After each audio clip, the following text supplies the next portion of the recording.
Hey guys, Joe here with howtohotshot.com. So I wanted to do a two-part video on this one originally, but I'm actually just going to put it all in one because they do kind of tie together. And today what I'm going to be talking about is fuel tanks, auxiliary fuel tanks and aftermarket fuel tanks that you can bolt in place of your factory fuel tank that give you an expanded value for that. So the first thing I'm going to talk today about is auxiliary in the bed fuel tanks, or auxiliary fuel tanks that you're going to mount on the rear end of your truck. This is going to pertain to your 120 gallon fuel tanks, like tractor tanks that guys are mounting on the back of their trucks without a bed, or the auxiliary tanks that you're just putting in the back of your truck back here. So the first thing that I want to talk about as far as fuel tanks, and I think it's the most important thing, it's something that a lot of people miss and don't know, is that when you go down to your local store to pick up one of these auxiliary fuel tanks that mounts in the rear end, it's important that you understand that there's actually two different types of tanks that I know of currently that are out there. They have the auxiliary fuel tanks that can mount in the bed of your truck, but they are not DOT approved. These are going to be great for guys that are like out on the farm and they're out there fueling up their farm equipment and so on and so forth.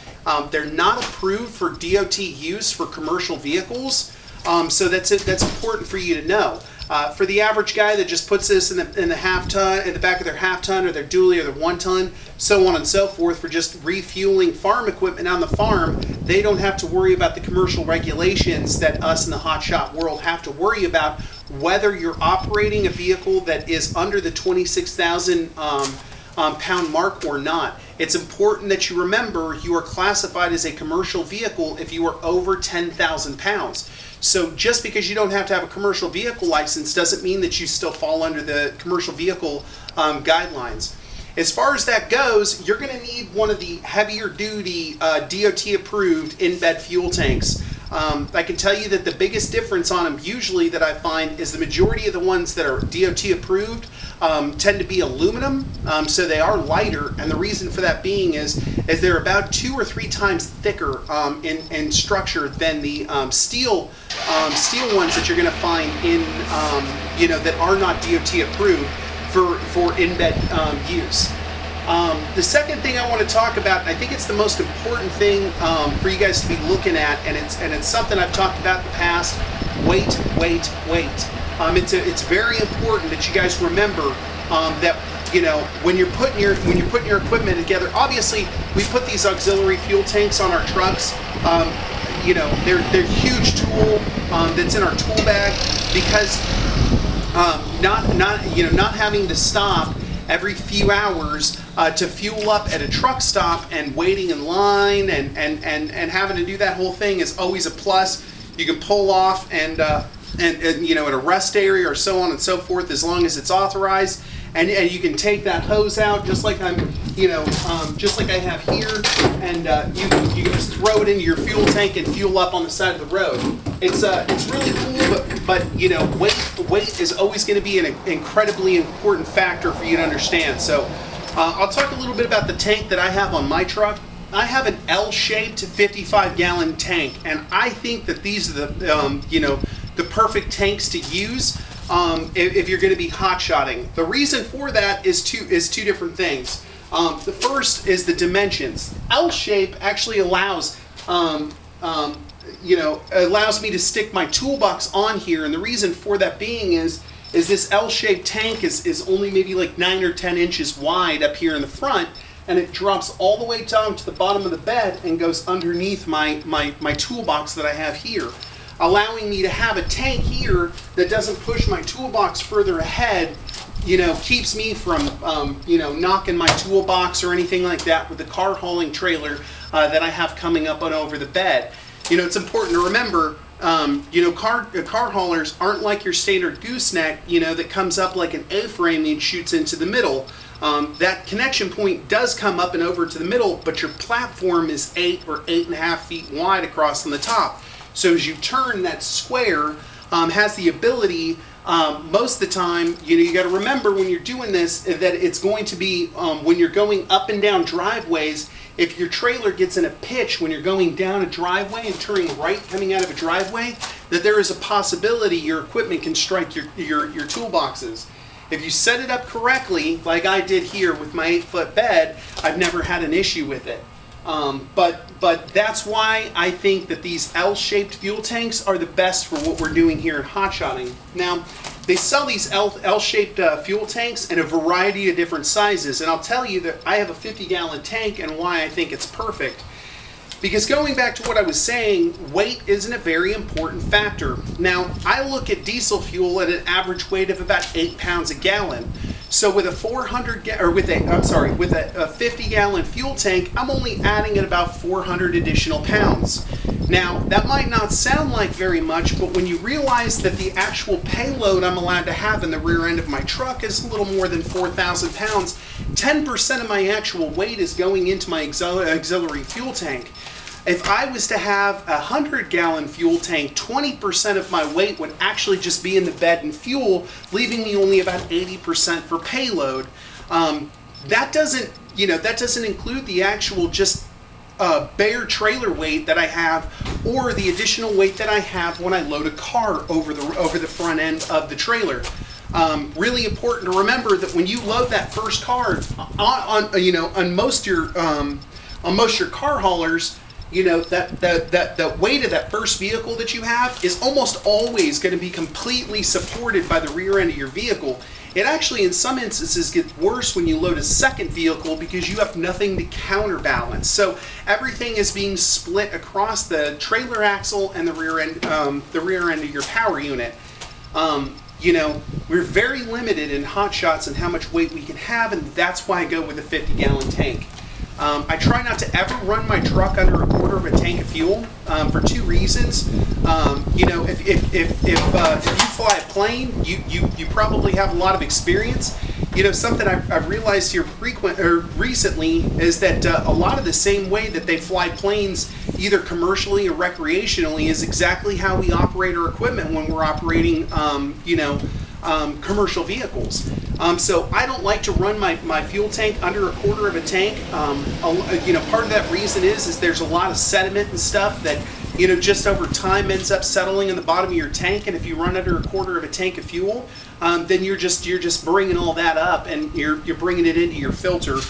The other part of that is just for safety reasons. I don't want to ever run out of fuel on a diesel truck, because if you run out of fuel, you can't just roll right down to a gas station or a truck stop and throw some fuel in the tank of your truck. You got to prime your fuel filter, and in a lot of instances, and it's a huge hassle. You got to get a mechanic involved to do it, and for a lot of people. So having a 50-gallon fuel tank allows me to fill up. When my tank, my 35-gallon tank, gets down to around a quarter of a tank, I can usually fill up my tank and then run it back down to a quarter, and it doesn't get me completely full on the second fill up, but it gets me pretty close. It actually gets me about 7/8 of the way up on the fuel gauge, depending on where I was when I filled up each additional time. So I can actually get quite a bit of mileage out of this 50-gallon auxiliary tank that I have up here, even with my factory tank, and it seems to work with me and what I'm doing. Now I have the ports on top of my tank. This tank was I bought it used. The guy who had it before me had this tank actually set up so he had a fuel pump where he could pump the fuel out of the tank directly into his fuel tank on the truck itself from in the truck while he was going down the road. I don't know if I'm really going to suggest that. For one, I haven't checked into the legalities of that, and that's something you're going to want to do on your own. The liabilities on it and stuff. It just didn't seem like something I wanted to do. Plus, after I've been in the truck for 3 or 4 hours, I kind of just want to get out and stretch my legs, even if it's just to run around the truck and kind of throw some fuel in. So that's never been a problem. He also had a generator in the back of his truck that he had tied to the auxiliary fuel system. I think it was a welder. So they do make that. If you don't, if it doesn't have that when you buy it, it's always something that you get a good certified welder. He might be able to do, and you can look into and have done yourself. So auxiliary fuel tanks in the hot shotting world, overall what I think about them is they're almost a necessity for what we do. They definitely pay for themselves. You go through a cheaper state and you're able to fuel up in that state. You can actually make it through some of the more expensive states and back into a cheaper state or over to a cheaper state. I know from experience right now, it's more than $50 you can save if you're fueling up in Arizona versus going into California. I mean, that's always going to change, and you're going to want to check that out. But there's a huge fuel savings that you can save over the long run if you go with something like this. So, I'm going to kind of move on to my next thing. If you got any other questions about this, just feel free to. Actually, no, I take that back. There's one other thing. When you're setting this up, you have the option of putting your fuel pump on this side or on the opposite side. You're always going to want to have your filler cap on the same side as your nozzle. Your nozzle on this. I've seen guys do it the other way, and that can be convenient because when you go to a truck stop, you just hang up your primary and refuel with your satellite on the other side. And what that allows you to do is keep the controls for your fuel pump on this side. So when you're fueling up, they make two different types of nozzles for this. They have an automatic shut-off like you'd see at most your gas stations, and then they have the type that doesn't shut off automatically. I'm sure you can understand which one's going to be cheaper and which one's going to be more expensive. Those automatic shut-off nozzles, they do get a little pricey, but I love them because I can put this nozzle inside over here, wait for it to click, and then shut off the pump on the other side versus having to run around and shut off the pump once I'm done fueling on this end. But if you have that pump on this side, it enables you to fill it up until it clicks and then shut off the pump automatically versus having to run to the other side. I like this system better than having it on this side, because if I have to go to a place where I don't have a satellite pump on the other side, I don't have to worry about throwing the hose to the other side and doing everything like that. So just kind of my little tidbits and what I've learned through doing this. So the next thing I want to talk about is your aftermarket fuel tanks. And there's a bunch of guys out there that provide these aftermarket fuel tanks. I do have one little bit of guidance on this, aside from some of the points I made about having an auxiliary fuel tank in the bed of your truck, because a lot of those points are closely tied into that. The two things actually that I think that you should watch out for and at least know is in the past, about 5 years ago, I had a truck that had an auxiliary fuel tank in the bed. I had a 35 or close to 35 gallon fuel tank, and the auxiliary fuel tank I got I think was like not auxiliary, but the replacement factory tank I got was like 50 or 55 gallons. Which just gave me another 15 gallons or such that I could use, because it was kind of a hog on fuel, and it made it more convenient. But that fuel tank was actually made out of aluminum, and over time, when that truck kind of bended and contorted like it does, it ended up cracking the tank along the weld seams, which is most common, because that is actually the weakest part on the tank is where the welds are. Now, from what I understand, they still offer those all the companies still offer that, or some of the companies still offer those aluminum tanks. I would not buy one again. I don't suggest anybody to buy one because of the experience that I had with it, but I think that they still do offer them.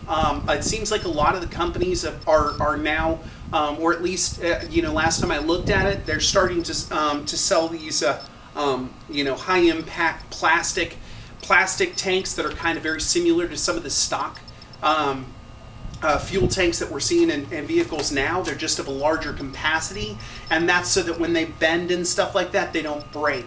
I think that's awesome. I think there is definitely a place for these replacement fuel tanks. I can tell you that in general, just the parts alone for these tanks are going to be about double the cost that's going to cost you to get an auxiliary fuel tank like the one I have here in my truck. But they are pretty nifty. They sell these tanks in different sizes. I think they even sell them up to 100 gallons now. The cool thing about that is I can take and I can put 100 gallons into my primary fuel tank. Don't even have to worry about having an auxiliary in the bottom because I get that full 100 gallons out of my primary tank. Now, one thing I did notice about the one that I had before, and I'm not really sure how it was set up or if there's a way to get around this. I have heard that there are companies out there that will rebuild the whole sending unit and deal and such. But the one I had, they ended up taking the stock fuel tank and putting it on there. So, or I'm sorry, not fuel tank, but fuel sender, or there was something weird about it. I never really got to the bottom of it, but I can tell you this. Once my truck hit a quarter tank of fuel, it was almost as if, in reality, my fuel light was on. And I was only going to get about 30 to 35 miles to go before that thing got down to E and it ran out of fuel. I mean, that fuel gauge just dropped dramatically when it hit a quarter tank of fuel. But on the flip side, I'd have to drive 100, 150 miles before it even came off the full mark or came below the fuel mark. So I do like those tanks. I think they're awesome. Just having the accessibility to just run and not have to worry about it, having that fuel tank on your truck as a primary fuel tank, I think is awesome. If you've got the money when you're setting it up, I kind of do think that is the way to go. It leaves you a lot more space in your bed, so you're not worrying about that. You get to take and put your toolbox up in the front, or even have a more convenient flush mount, toolbox in your bed that'll give you the ability to kind of see out your back window down into the bed a little bit better. And there's just a ton of different ways to do this. I like that way a little more. One of the other things too, and I don't really know if it's a pro or a con because I didn't have one of those larger fuel tanks, is that because they have a larger capacity, they do tend to sit lower. So that is something that I kind of want to offer you as a little word of caution. I'm pretty sure that if it was going to obstruct or hit something, there'd probably be a little bit of feedback in that, and that you'll find out about that when you do your research on it. I do know that there are some auxiliary fuel tanks that are basically kind of like what you have in your bed here, but they have a pump system and they go in place of your spare tire in the rear end.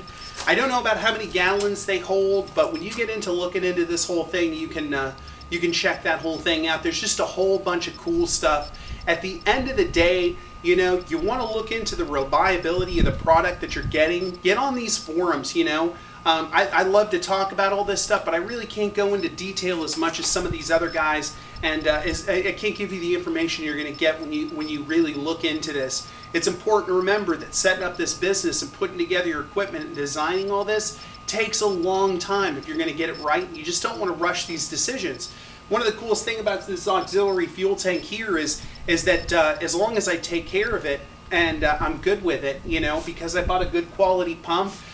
There are rebuild kits for these pumps, and that tank will, it'll last me almost forever as long as I don't damage it in any way, because it's an aluminum tank. It's not going to rust and stuff like that. So look at the investment that you're putting into it. But, the one thing I can drive home the most is wait. I often think about these guys that go out and they take these tractor fuel tanks that are 120 gallons with no bed, and they mount them onto the back of their truck, and they fill them up the first time, and then they realize, hey, I put almost 900 pounds of fuel, or 900 pounds, in fuel on the rear end of my truck, and I took away 25% of my carrying capacity on the rear end, and then oftentimes only end up putting about 30 or 40 gallons in it after they realized they kind of made a mistake and putting on that large of a fuel tank. Might not matter depending on what you're doing. I mean, it's always circumstantial in what you're doing. I just don't see where putting on like one of those tractor fuel tanks is like 120 gallon fuel tanks in that size on the rear end of your truck can really be beneficial. I know that it is easier to come across them because they are DOT approved fuel tanks to put onto your truck, but at the same point in time, you got to remember, wait. Even if you get a 120 gallon fuel tank, you put it onto the back of your truck and you decide, oh, well, I'm only going to put 30 or 40 gallons in it. I'll just do this. You got to remember that those things are really thick aluminum and they're quite large in size. So, just do your homework, do your research when you're putting this all together. Don't make any quick decisions. Alright guys, well that's pretty much all I have for this. I hope you like my video. If you've got any questions, as usual, please feel free to hit me up with questions. I don't always get back to answer those questions as fast as I'd like to, because you got to understand I'm working and I'm doing all this at the same point in time, but eventually I will get back to you and I will try and get you an answer on that, on any of the questions you have as soon as possible. If you haven't already, please like this video if you liked it, and if you're not subscribed, go ahead and hit subscribe. I got a whole bunch of good stuff coming out to you guys. That's pretty much it. Thanks guys, and I'll see you in the next one.